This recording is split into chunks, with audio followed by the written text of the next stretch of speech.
El conflicto de los siglos, capítulo 40, el tiempo de angustia, parte 2. El pueblo de Dios se verá entonces sumido en las escenas de aflicción y angustias descritas por el profeta y llamadas el tiempo de la apretura de Jacob. Porque así ha dicho Jehová: hemos oído voz de temblor, espanto y no paz. Hanse tornado pálidos todos los rostros. Ah, cuán grande es aquel día, tanto que no hay otro semejante a él. Tiempo de angustia para Jacob, mas de ella será librado. Jeremías 30, 5 al 7. La noche de la aflicción de Jacob, cuando luchó en oración para ser librado de manos de Esaú, Génesis 32, 24 al 30, representa la prueba por la que pasará el pueblo de Dios en el tiempo de angustia. Debido al engaño practicado para asegurarse la bendición de su padre, intentaba dar a Esaú. Jacob había huido para salvar su vida, atemorizado por las amenazas de muerte que profería su hermano.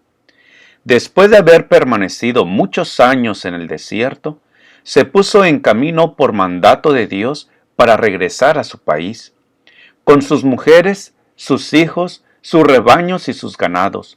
Al acercarse a los términos del país, se llenó de terror al tener noticia de que Esaú se acercaba al frente de una compañía de guerreros, sin duda para vengarse de él.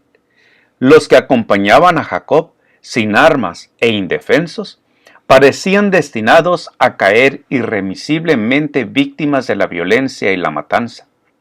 A esta angustia y a este temor que lo tenían abatido, se agregaba el peso abrumador de los reproches que se hacía a sí mismo, pues era su propio pecado el que le había puesto a él y a los suyos en semejante trance.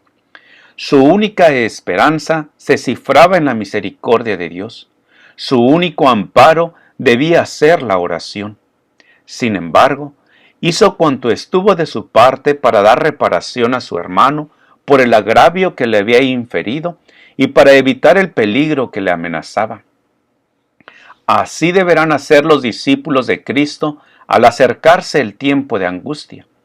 Procurar que el mundo los conozca bien, a fin de desarmar los prejuicios y evitar los peligros que amenazan la libertad de conciencia.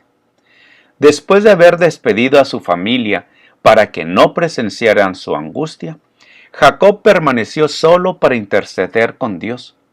Confiesa su pecado y reconoce agradecido la bondad de Dios para con él, a la vez que, humillándose profundamente, invoca en su favor el pacto hecho con sus padres y las promesas que le fueran hechas a él en su visión en Betel, en tierra extraña. Llegó la hora crítica de su vida. Todo está en peligro. En las tinieblas y en la soledad sigue orando y humillándose ante Dios. De pronto, una mano se apoya en su hombro. Se le figura que un enemigo va a matarle, y con toda la energía de la desesperación lucha con él.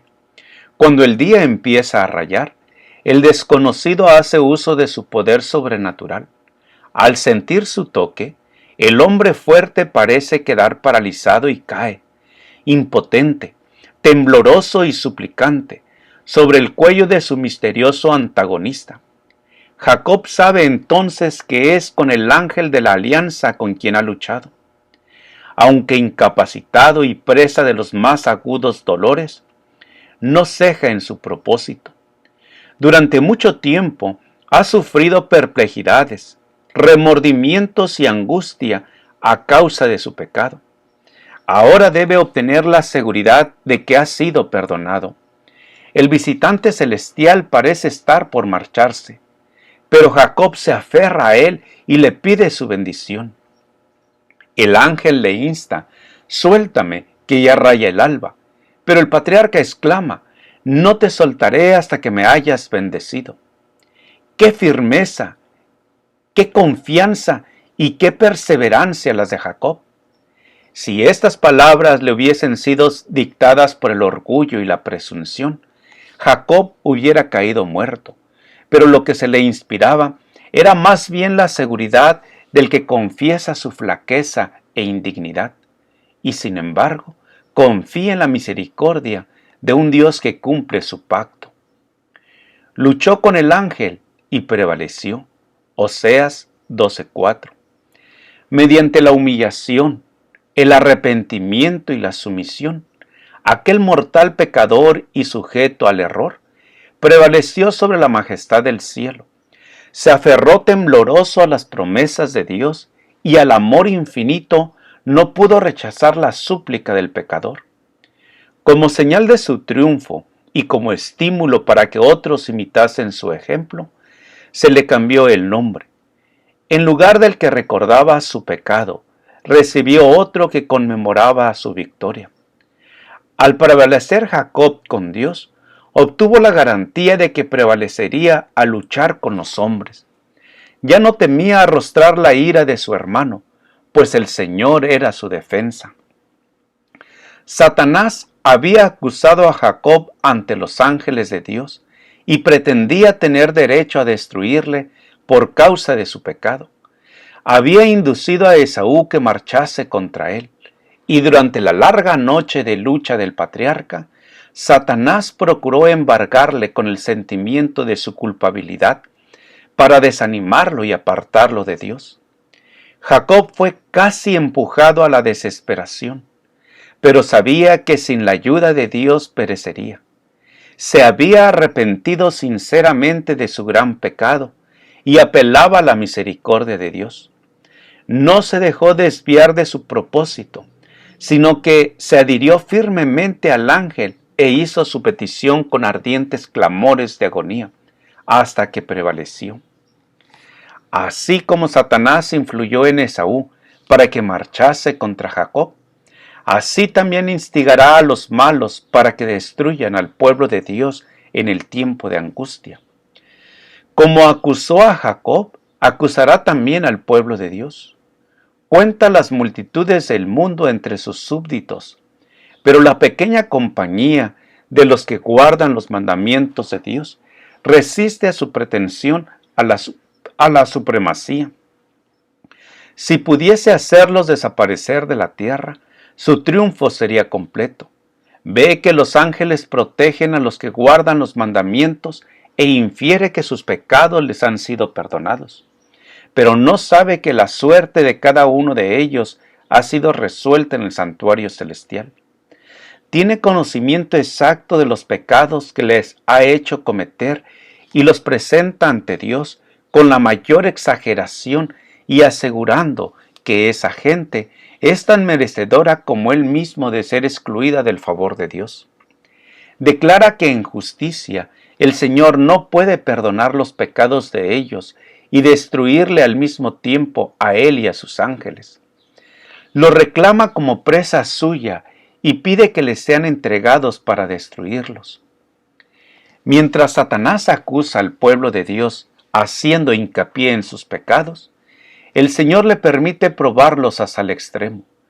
La confianza de ellos en Dios, su fe y su firmeza serán rigurosamente probadas. El recuerdo de su pasado hará decaer sus esperanzas, pues es poco el bien que pueden ver en toda su vida.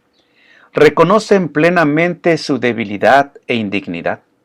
Satanás trata de aterrorizarlos con la idea de que su caso es desesperado, de que las manchas de su impureza no serán jamás lavadas. Espera así aniquilar su fe, hacerles ceder a sus tentaciones y alejarlos de Dios. Aun cuando los hijos de Dios se ven rodeados de enemigos que tratan de destruirlos, la angustia que sufren no procede del temor de ser perseguidos a causa de la verdad. Lo que temen es no haberse arrepentido de cada pecado y que debido a alguna falta por ellos cometida, no puedan ver realizada en ellos la promesa del Salvador.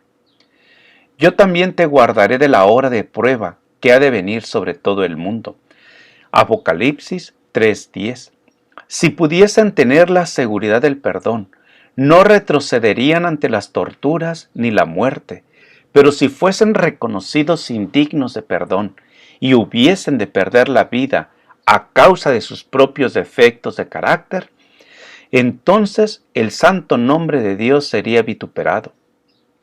De todos lados oyen hablarlas con conspiraciones y traiciones y observan la actividad amenazante de la rebelión. Eso hace nacer en ellos un deseo intensísimo de ver acabarse la apostasía y de que la maldad de los impíos llegue a su fin. Pero mientras piden a Dios que detenga el progreso de la rebelión, se reprochan a sí mismos con gran sentimiento el no tener mayor poder para resistir y contrarrestar la potente invasión del mal.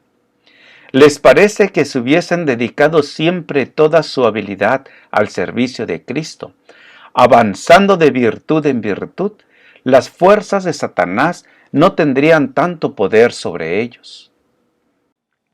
Gracias por escuchar este audio. Te invito a compartirlo y escuchar el siguiente capítulo. Te invito a suscribirte a mi canal de YouTube, Juan Manuel Flores Espinosa. Jehová te bendiga y te guarde. Jehová haga resplandecer su rostro sobre ti y te dé paz.